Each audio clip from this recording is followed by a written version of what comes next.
A weekend trip to meet the parents turns into a nightmare when Chris realizes the Armitage family isn't just strange, they're hiding a secret that could trap him forever.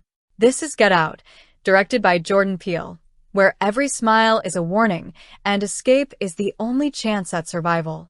On a quiet suburban street at night, a young black man named Andre Hayworth, played by Lakeith Stanfield, walks alone, talking on the phone.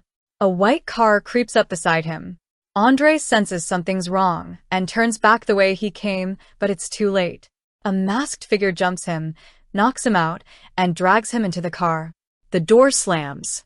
The car drives off. Andre is gone.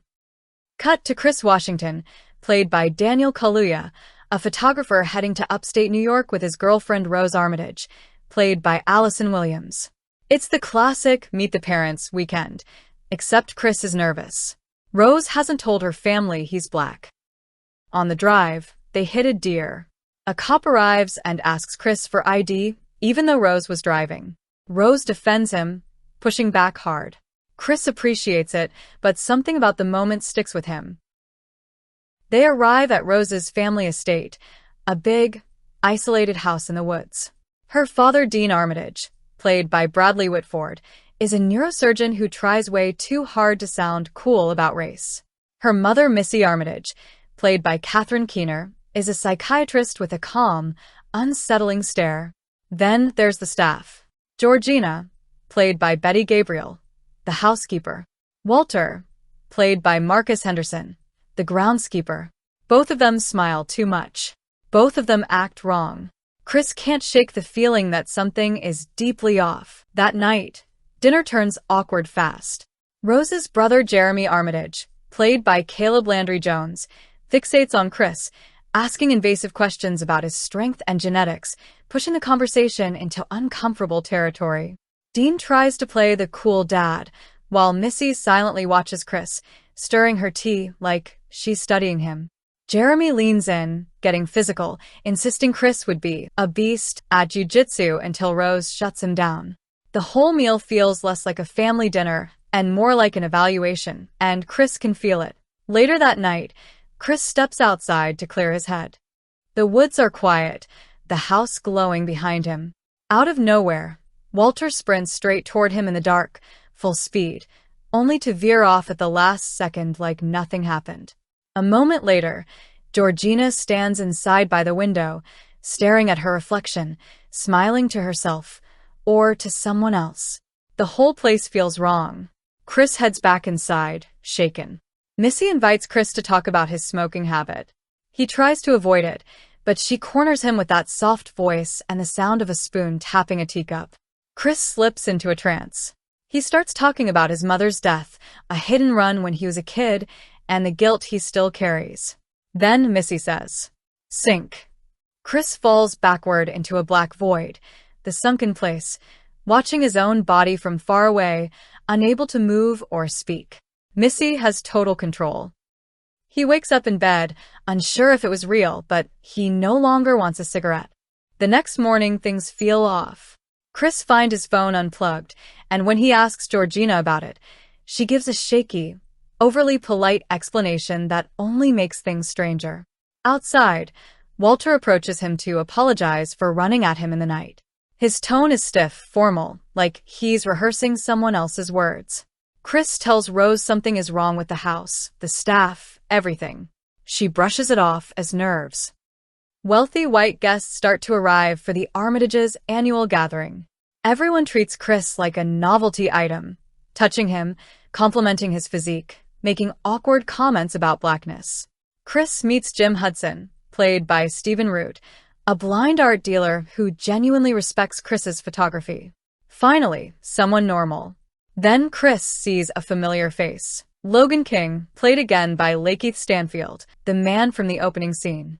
But Logan isn't acting like himself. He's dressed like an old man, speaking like an old man, and married to a woman decades older. Chris snaps a photo of Logan. The flash hits him, and Logan suddenly breaks, screaming, shaking, rushing at Chris, yelling, "Get out!" Dean later claims it was a seizure, but Chris knows it wasn't. Chris says he wants to leave now, not later, not after dessert. now. Rose agrees instantly, almost too quickly, like she's trying to keep him calm.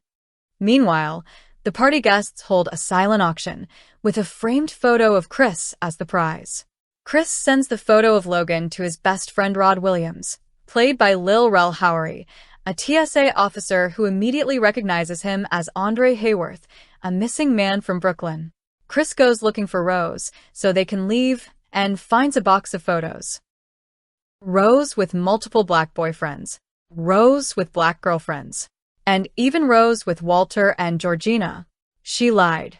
Chris wasn't the first. He was just the next. Chris tries to leave, heading down the staircase with Rose following close behind, pretending to help him stay calm. But when he reaches the front door, Jeremy is already there, blocking the exit with a lacrosse stick held across his body like a weapon. Dean steps into the hallway behind him, cutting off the other direction. And before Chris can react, Missy taps the teacup, that soft, sharp sound freezing him in place. Chris drops into the sunken place again. Chris wakes up strapped to a chair in a basement, leather restraints digging into his wrists. A single TV sits in front of him, flickering to life. A pre-recorded video plays, a calm, smiling introduction from Roman Armitage, the family's founder. He explains the real purpose of the Armitage tradition, a procedure that lets wealthy white buyers transplant their brains into black bodies, taking control while the original consciousness is pushed down into the sunken place forever.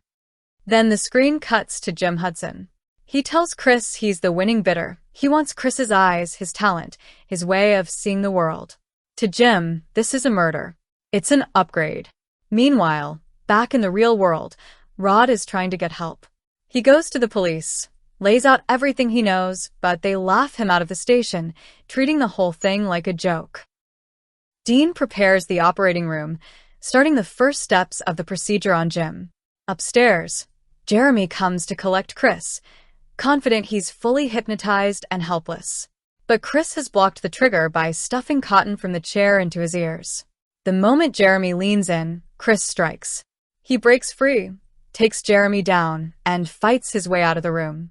He moves through the house with one goal, escape.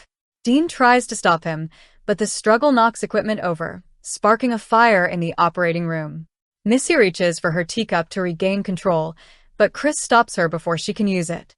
Jeremy makes one last desperate attack, but Chris ends it and pushes toward the exit. He grabs Jeremy's car and speeds away from the house. On the road, Georgina appears out of nowhere. Chris hits her, and the guilt from his mother's accident hits him just as hard. He can't leave her there. He picks her up, trying to save her, but the moment she wakes, she attacks, sending the car crashing off the road. Rose appears with Walter, who is actually Roman in Walter's body. They chase Chris down. Chris uses his phone's flash to free Walter for a moment. Walter grabs Rose's rifle, shoots her, then turns the gun on himself, choosing death over slavery. Chris approaches Rose, who is bleeding out but still smiling, still manipulative. He starts to strangle her but stops. He won't become what they made him. A police car pulls up. Rose smirks, thinking Chris is finished. But it's Rod, the only person who believed him. Chris gets in, exhausted, and they drive away, leaving the nightmare behind. In the end, Get Out isn't just about survival. It's about identity. Chris escapes not because he's stronger, but because he finally breaks the cycle of guilt that's been controlling him since childhood. The Armitages try to turn black bodies into vessels, trapping their victims in the sunken place, a metaphor for being silenced, ignored, pushed aside.